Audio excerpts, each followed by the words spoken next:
So, want to do a little video about a question that I got recently about bark collars.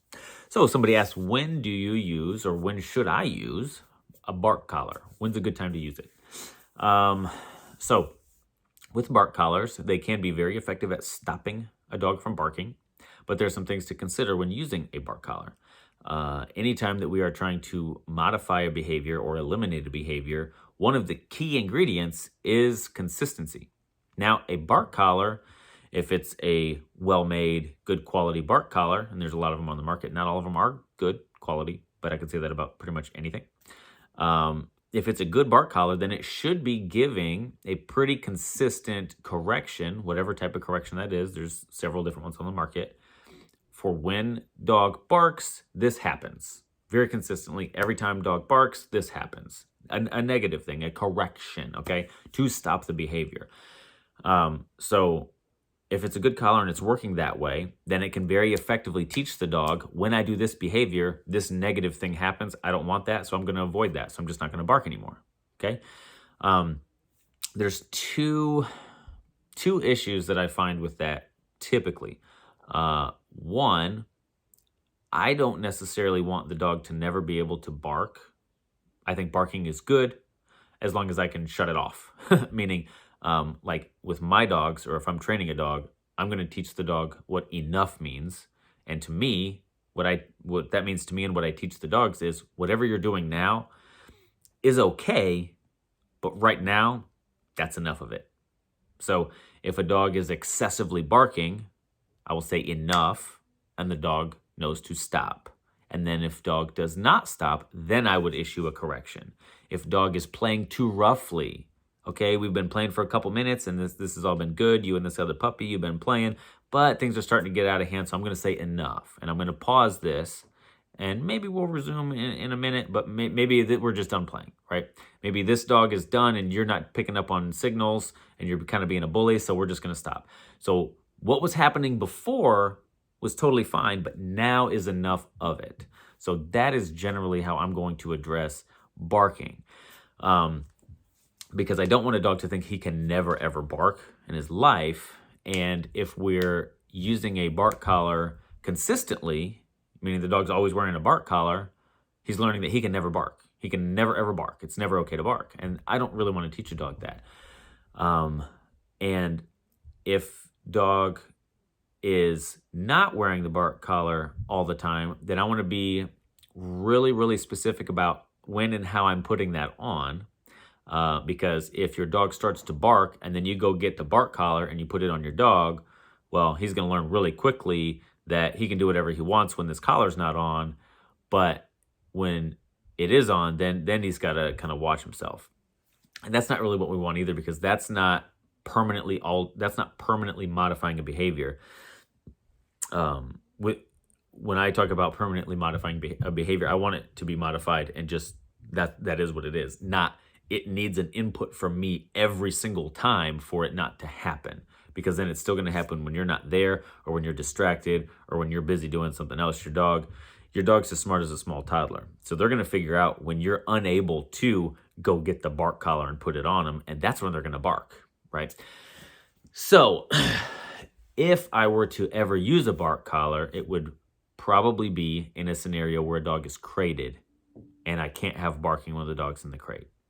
Again, there's some caveats with that. If you are crating your dog, which I'm a huge proponent for crates. I love crates. I think your dog should be crated unless it basically has no behavioral issues. Okay. So with that being said, if you're crating your dog and you still want your dog to be able to bark, like if somebody starts to break into the house, or, you know, if ex-girlfriend comes in at 2:00 in the morning, if you want to be alerted that if you ever want it to be appropriate for your dog to bark in the crate, then you got to really be careful with what you're doing here also. So, with it being on in the crate, still you want to be very consistent. So if you are trying to stop a behavior, you want to consistently show your dog that this behavior gets you a negative outcome. Okay, so you would want to have it on all the time when your dog's in the crate, in theory, right? But then two, with their contact points with the way that they need to be fitted so that they work properly. Assuming this again is assuming we're using a static stem type of corrective collar. There are some other ones. I think some of them vibrate, some of them like spritz something, some of them make a tone. Some of those are less effective for some dogs. So if that works great, then cool. This is a concern that you may not have to worry about. But if it's a static stem one, which is I think the most common, you need to be able to rotate that regularly on different parts of the neck. Otherwise, you'll get collar sores just because of the way it needs to fit. It needs to fit snug, so you've got two contact points, or it won't work. If it's loose and it's like this, nothing is happening. So that thing can be shooting off signals and trying to communicate with your dog, and it's getting nothing. And now if he turns like this, he might get something, right? But also what might happen is if that's a progressive correction, which some of these collars are, if it's got a mode where it's progressive correction, whereas if it will go up until the dog stops the behavior, then it may be going up, and then your dog turns, and then holy smokes, that was way more stim than they needed. So you want to make sure it's fitted properly, but it's hard to rotate it regularly if you're away from the house or in bed.